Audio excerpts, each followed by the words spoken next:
Baik, Assalamualaikum warahmatullahi wabarakatuh.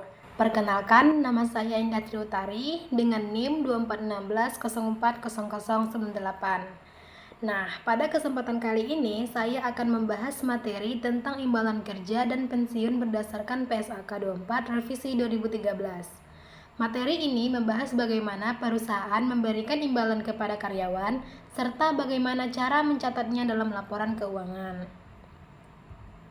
Nah, di sini yang pertama yaitu pengertian imbalan kerja. Imbalan kerja adalah semua bentuk balas jasa yang diberikan perusahaan kepada karyawan atas pekerjaan yang sudah dilakukan. Misalnya, gaji, bonus, tunjangan, pesangon, hingga uang pensiun. Tujuan PSAK 24 adalah supaya perusahaan mencatat beban dan kewajiban terhadap karyawan dengan benar, sehingga laporan keuangan menjadi lebih akurat. Selanjutnya yaitu jenis imbalan kerja. Imbalan kerja dibagi menjadi 4 jenis. Pertama, imbalan jangka pendek seperti gaji, bonus, dan cuti berbayar. Kedua, yaitu pesangon. Pesangon yaitu uang yang diberikan ketika hubungan kerja berakhir. Ketiga, imbalan pasca kerja. Contohnya, pensiun dan tunjangan hari tua.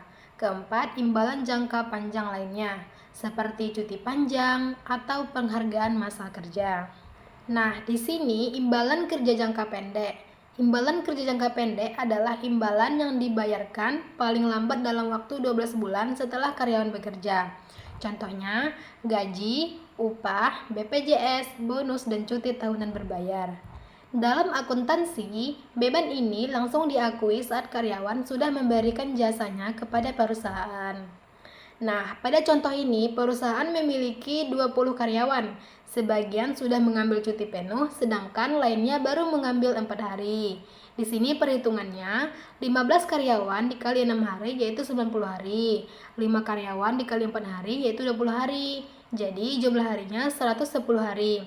Berarti bebannya yaitu 500.000 sama dengan 55 juta. Di sini kita menggunakan jurnal, beban imbalan kerja cuti berimbalan di debit 55 juta dan kas di kredit 55 juta. Dari perhitungan tersebut diperoleh beban cuti sebesar 55 juta. Jika cuti masih bisa digunakan di tahun berikutnya, maka perusahaan juga harus mengakui tambahan kewajiban sebesar 5 juta. Jadi, total beban menjadi 60 juta. Selanjutnya yaitu pesangon. Nah, pesangon adalah kompensasi yang diberikan kepada karyawan ketika hubungan kerja berakhir. Pesangon diakui sebagai beban dan kewajiban ketika perusahaan sudah memiliki keputusan yang tidak dapat dibatalkan untuk memberikannya, walaupun pembayarannya dilakukan di masa depan.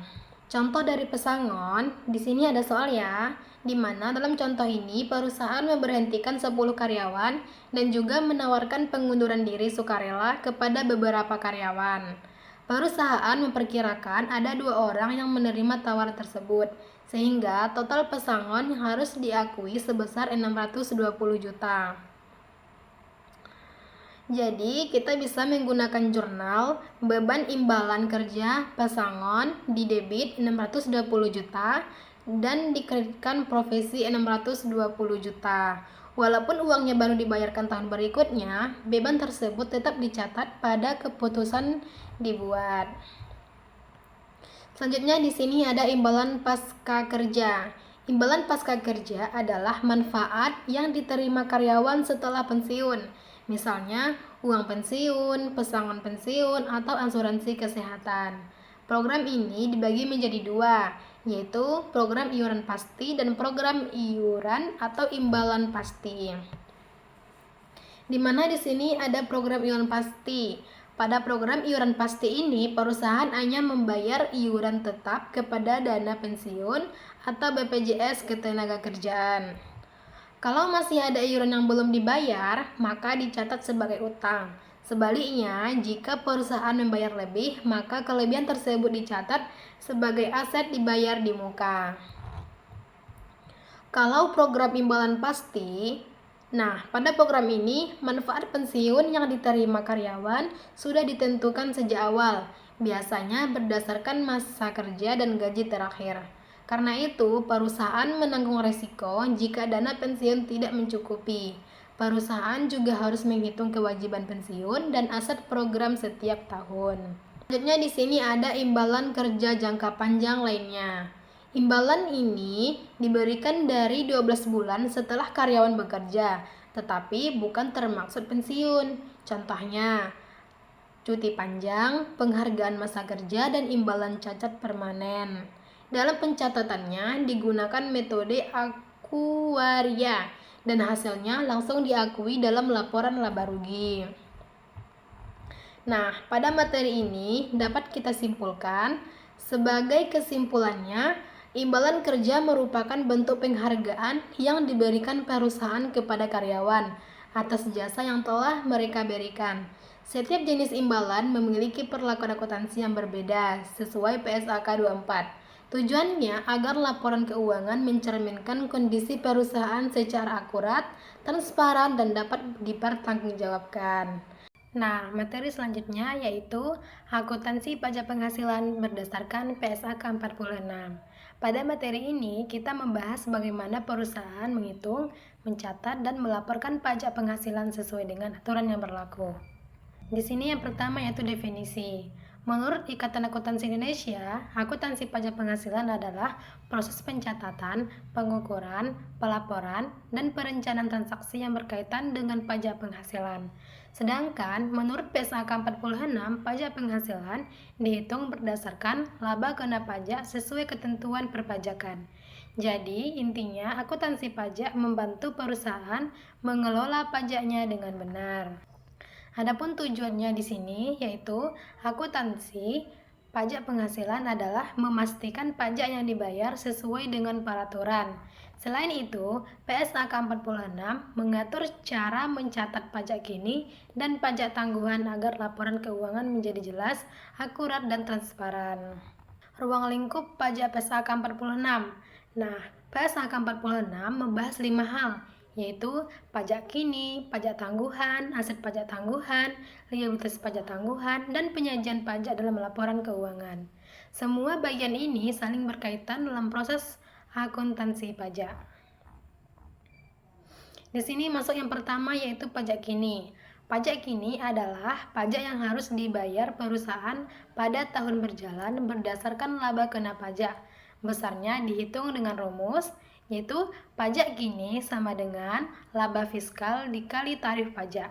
Artinya, semakin besar laba perusahaan, maka semakin besar pula pajak yang harus dibayar. Selanjutnya di sini ada pengakuan pajak kini. Nah, pada pengakuan pajak kini, jika pajak masih belum dibayar, maka dicatat sebagai liabilitas atau utang. Sebaliknya, jika perusahaan membayar pajak lebih besar dari yang seharusnya, maka kelebihannya dicatat sebagai aset. Nah, di sini pada pengukuran pajak kini, contohnya, jika laba fiskal perusahaan besar 500 juta dan tarif pajaknya sekitar 22%, maka pajak kini yang harus dibayar adalah sebesar 110 juta. Contoh ini menunjukkan cara menghitung pajak kini dengan mudah. Nah, teman-teman bisa lihat ya rumusnya. Selanjutnya yaitu pajak tangguhan. Nah, pada pajak tangguhan muncul karena ada perbedaan waktu pencatatan antara akuntansi dan perpajakan. Akibatnya, ada pajak yang baru akan dibayar atau dimanfaatkan pada periode berikutnya. Selanjutnya yaitu liabilitas pajak tangguhan. Liabilitas pajak tangguhan adalah kewajiban membayar pajak di masa depan yang timbul karena adanya perbedaan temporer antara akuntansi dan perpajakan.